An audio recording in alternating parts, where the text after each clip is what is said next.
हमर सरकार अवतरे एही से सज धज के बानी काहे सब दिन मेरा रू बिना बार झरले कैसन लुगा पहिने जे आवे के रही उनकर दुल्हा तो हमारे हाँ 5000 से कम के साड़ी ना पहनी लो मुंह पे कई किलो मेकअप होता जाए उठल लाली लग जाए बड़ा खुशी होला औरत ये कहती हमर प्यार अवतारे हमर सरकार अवतारे एही से सज धज के बानी विदेश से भतारे हमर प्यार अवतारे हमर सरकार अवतारे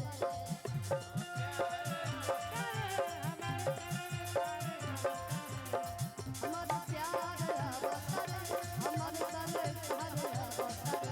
एही से सज धज के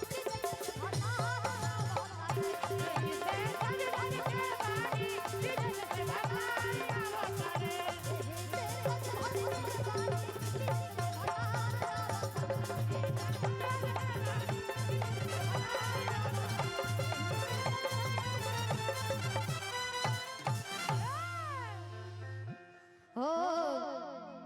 ए राजा जाता रा तू तो लंदन आब कभी हम चंदन बाप रे बाप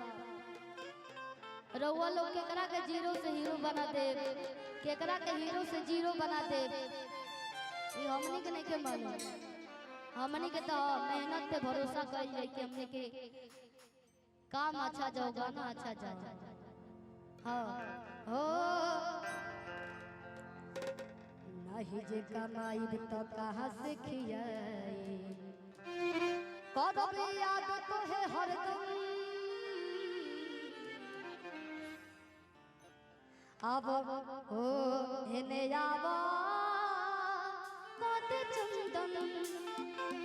ए राजा जाता रा कि नहीं जे कमाई तो कहां से खियाई नहीं जे कमाई तो कहां से खियाई करो याद तो है मैंने जावा कद चंदन राजा जाता मैंने जावा कद चंदन राजा जाता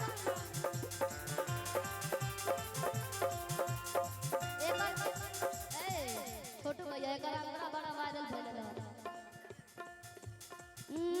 चल गई तो बाहर तो कैसे कैसे रतिया याद आई कई तोहर मीठी मीठी पतिया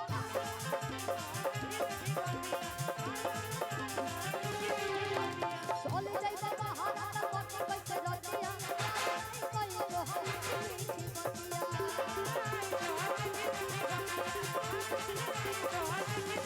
पतिया के मानो तू जिद जानी खाना करब फोन तो है हरदम